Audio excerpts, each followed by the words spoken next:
Imagine a quiet town, a nice home, and a humble garage that I owned. Fixing cars. That was my bread and butter. Worked my way up from an assistant to having my own place. Pretty neat, eh? Now, shift your focus to the family side. My wife, an influential woman around here, was a principal at the local school. Kids loved her. Parents respected her. As far as anyone was concerned, we were the ideal family. 2 kids, both boys, both smart as whips, and a dog, old Rufus, who was more family than a pet. Perfect, right? Well, life sure knows how to play its cards. Just when you think you've got the winning hand, it throws in a wild one. This strange new chapter in my life began with subtle things. You know, those small details that you wouldn't notice unless you were looking for them. Well, I wasn't looking, but they started sticking out like sore thumbs. It was like my wife's routine started changing all too suddenly. She'd come home late, always glued to her phone, her mind 1,000 miles away. I'm no detective, but I know something's up when I see it. Our tradition started to fade too. We had a thing, you see, dinner at the table, all 4 of us, no exceptions. Well, there started to be exceptions. She'd be late from work, or she'd be too wrapped up in her so-called schoolwork to join us.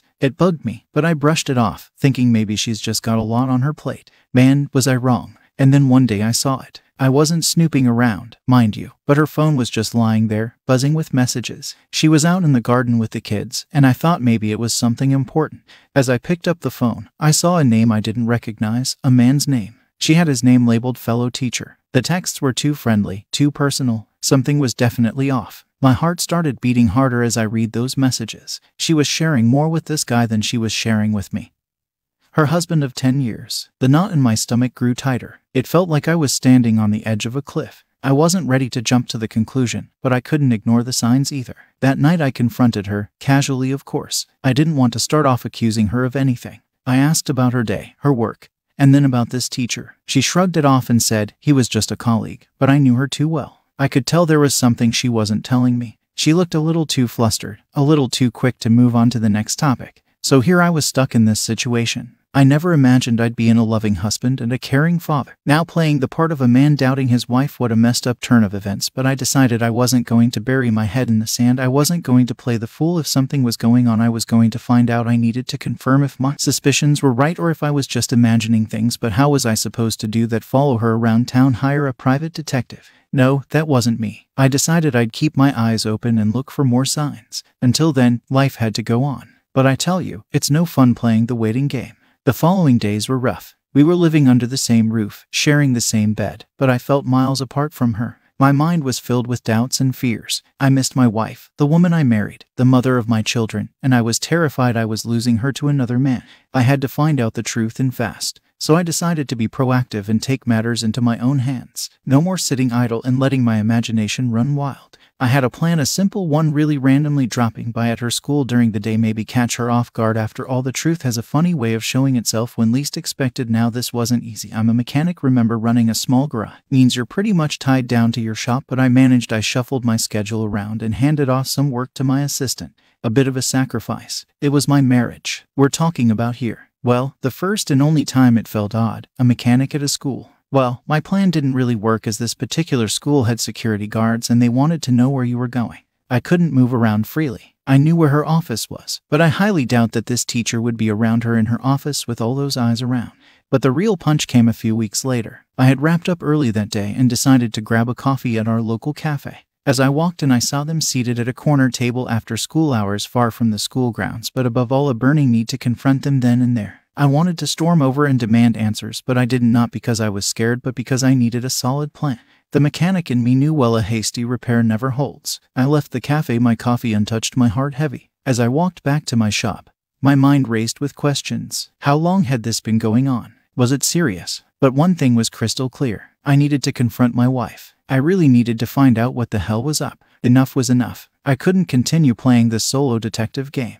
The sight of her and the teacher at the cafe had rattled me for sure, so I did what any sane person in my position would do. I hired a private investigator. The pie was a quiet guy, an ex-cop turned private eye. I told him my story and my suspicions and showed him the text. Then he told me to try to stay calm and act like nothing is going on.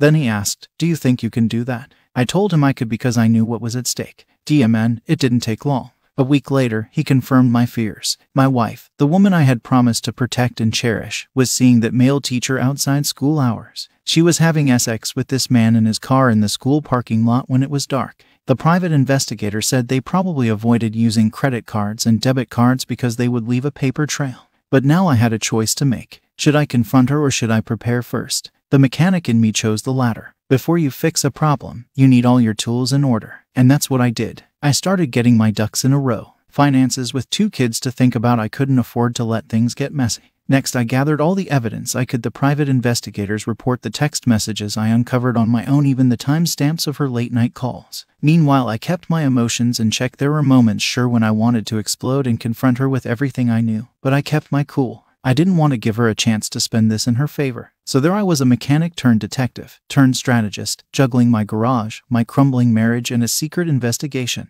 It was hard, hard, but I had a goal in sight: unmask the truth and protect my family. And nothing was going to deter me from that. Navigating through this murky phase, my next step was a lawyer's office. I told him about my wife's affair, the private investigator's findings, the suspicious texts, and the sudden changes in her behavior. I also mentioned the kids and how I needed to protect them through this ordeal. Eventually, he shared the bitter truth. In our state, adultery didn't matter. It could have substantial implications during divorce proceedings, particularly regarding custody and division of assets. The lawyer advised me to gather more concrete evidence. He suggested continuing my collaboration with the private investigator and recording her secret meetings with her fellow teacher. It seemed a bit extreme, but I took his advice and told him I will continue the investigation with the private investigator. Over the next few weeks, I worked closely with the private investigator. We became an unexpected team, both driven by a common purpose to expose the truth. It wasn't an easy job, but I was determined. Every secret rendezvous they had, everything she did when she left our home.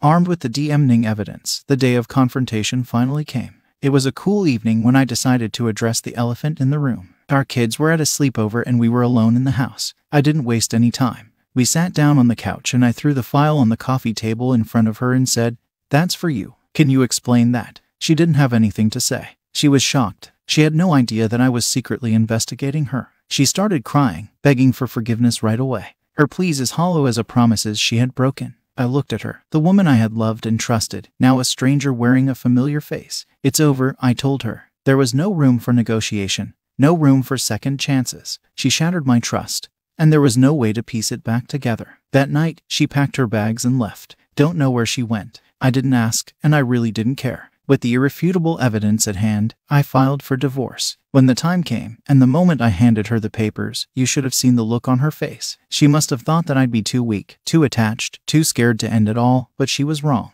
The divorce proceedings were tough, a battleground of sorts. She played the victim card, trying to sway the judge in the courtroom against me. She claimed that I was neglectful, that I drove her into the arms of another man. Her words were empty accusations, but they stung. They painted a picture of me that was far from reality. They were calculated, meant to hurt, meant to paint her as the wounded party. Through it all, my attorney was my shield, my advocate. He deflected her accusations, putting forth the evidence we had gathered against her. The pictures, the videos, the messages, the testimonies all stood testament to her deceit. The divorce was granted in my favor and alimony was averted, but we had to split the proceeds of the house when it sold. This was hard on the kids, and later we ended up with 50-50 custody. She was not a bad parent. Let me make that clear. Karma has a funny way of sneaking up on people. In my ex-wife's case, it came in the form of her losing her job. The school board, upon learning of her affair with another teacher, had no choice but to let her go. It was a question of integrity, of moral conduct, and unfortunately for her, she fell short. The teacher she had been seeing was not spared either. His own marriage crumbled under the weight of his betrayal. Unlike me, his wife wasn't as lenient. She showed no mercy, and he was out of the house before he could even utter an apology. My ex-wife found herself on the rough side of the road, unemployed and disgraced. The job market wasn't kind to her. Nobody wanted to hire a former principal who had been fired for having an affair with a fellow teacher. The repercussions of her actions were far-reaching, and she paid the price. While she battled with her new reality, I was growing. My garage business was booming. It seemed as if the townsfolk wanted to show their support, choosing my garage over others. I was humbled and grateful. My world was expanding while hers was shrinking. Amidst all this, I made sure our kids were protected. I explained the situation as gently as I could, reminding them that despite everything, their mother loved them. It was a difficult conversation. They needed to understand that sometimes, even adults make mistakes. Life indeed was tough, but it has a way of balancing things out. I never thought I'd find myself in such a situation, but here I was living it. From the divorce to the custody battle, to witnessing my ex-wife's downfall, it has been a tumultuous series of events. About 3 months after the divorce, my ex-wife's affair partner was shot by his soon-to-be ex-wife. He lived, but we learned that he wanted to reconcile with his wife, but she wasn't having it. A fight broke out and she got a hold of her firearm and shot him. The only interaction I have with my ex-wife is to discuss the kids, and that's it. Right now I am attending therapy. It seems I might have a little bit of PTSD.